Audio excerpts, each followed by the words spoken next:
বিশ্বাসঘাতকতা সবাই করতে পারে না, যারা করে তারা অত্যন্ত চতুর, ঠান্ডা মাথার মানুষ। তাদের দেখলে মনে হবে যেন আসমান থেকে নেমে আসা এক একটা ফেরেশতা। তারা এমনভাবে নিজেকে উপস্থাপন করবে যেন আপনি ভাববেন একজন মানুষ এত ভালো কিভাবে হতে পারে। তাদের আচরণে এমন মাধুর্যতা থাকবে, আপনি চাইলেও তাদের প্রতি আকৃষ্ট না হয়ে পারবেন না। আপনি হয়তো ভুল করে তাদের ভালোবাসতেও বাধ্য হবেন, কিন্তু এই ভালো মানুষের মুখোশটা আসলে একটা সাজানো ফাঁদ।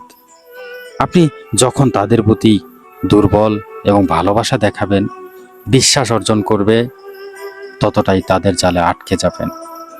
যখন সেই ফাঁদে আপনি পুরোপুরি আটকে যাবেন, তখনই তাদের আসল রূপ আপনার সামনে উন্মোচিত হবে। ততদিনে আপনি তাদের প্রতি এমনভাবে আসক্ত হয়ে যাবেন যে তারা যাই করুক আপনার কিছুই করার থাকবে না। তারা আপনাকে জীবনের খেলায় ফুটবলের মতো ব্যবহার করবে। আর তারা হবে সেই খেলায় মেসি, ম্যারাডোনা, রোনালদো। আপনি একসময় টের পাবেন এই খেলায় আপনি একমাত্র বল নন, আরো অনেক বল রয়েছে তাদের জন্য। একটা সময় তাদের অবহেলার বিষে আপনার মন বিষণ্ণ হয়ে পড়বে। ভিতরে ভিতরে আপনি পুড়তে থাকবেন অদৃশ্য এক আগুনে।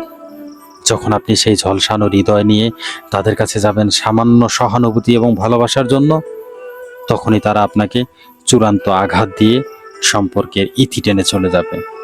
তাদের বিদায়ের পর আপনি বুঝতে পারবেন এই পৃথিবীতে কেউ আসলে কারো হয় না। সবাই স্বার্থের জন্য আসে, আবার স্বার্থ শেষ হলে সবাই চলে যায়। সেই মুহূর্তে আপনি শিখবেন নিজের মূল্য নিজেকেই দিতে হয়। অন্ধবিশ্বাস বা অযাচিত ভালোবাসা শুধুমাত্র কষ্টের কারণ হয়ে দাঁড়ায়।